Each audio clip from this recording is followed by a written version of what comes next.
Pinagpalang araw po sa ating lahat. Welcome po sa ating ikalawang araw ng pananalangin at pag-aayuno. Kumusta ang ating pakikipagdiig sa Panginoon? Anong mensahe ang binigay niya? Patuloy nating ipanalangin na mangusap siya at marinig, maunawaan at masunod natin ang kanyang tinig. Ang titulo ng ating devotion ngayong umaga ay The Community of Holiness. Basahin natin ang talata sa 1 Pedro chapter 2, 4-5 and verse 9. As you come to him, the living stone, rejected by humans, but chosen by God and precious to him, you also, like living stones, are being built into a spiritual house to be a holy priesthood, offering spiritual sacrifices acceptable to God through Jesus Christ. But you are a chosen people, a royal priesthood, a holy nation, God's special possession, that you may declare the praises of him who called you out of darkness into his wonderful light. As Christians, we are set-apart people, consecrated for the worship of God. We are being built together as a spiritual house, a royal priesthood that ushers us in the presence of God wherever we are.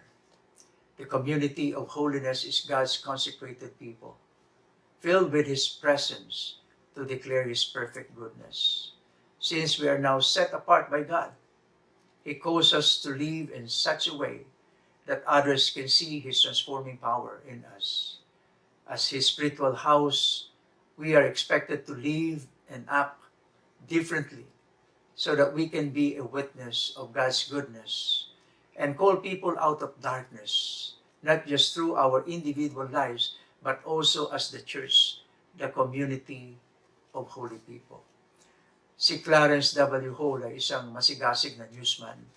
Sinundan niya ang mga American soldiers hanggang Okinawa noong taong 1945. Si Hall at ang kanyang driver ay nakarating sa isang baryo na tumawag ng kanilang pansin na nagpakita ng magandang halimbawa o uri ng pamumuhay ng isang tunay na Christian community. Isinulat niya, marami na kaming nakitang Okinawan villages, lugmok sa buhay at larawan ng kawalan ng pag-asa.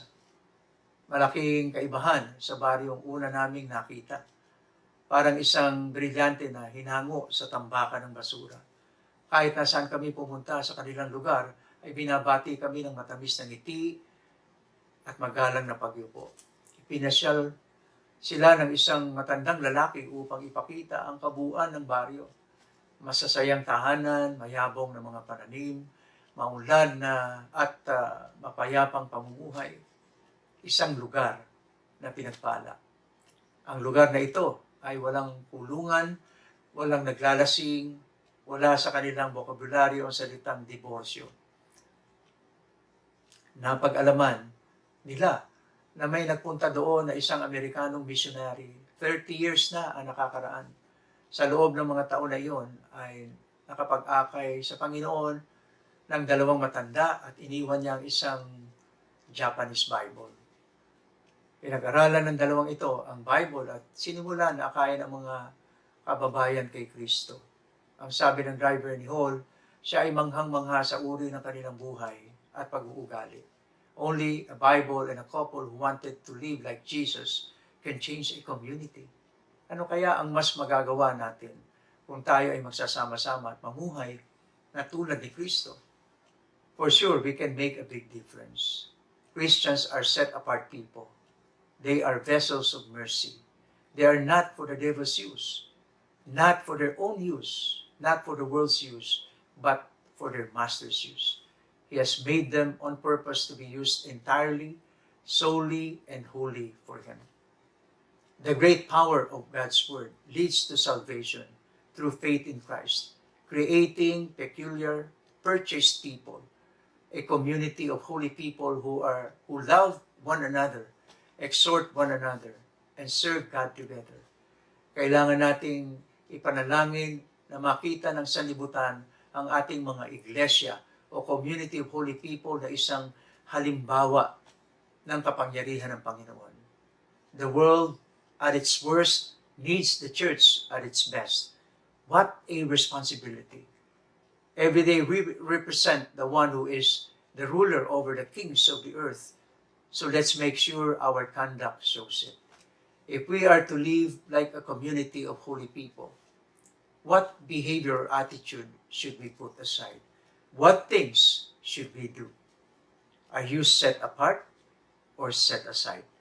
Makita-kita po tayo muli bukas sa ikatlong yugto ng ating 7 days prayer and fasting.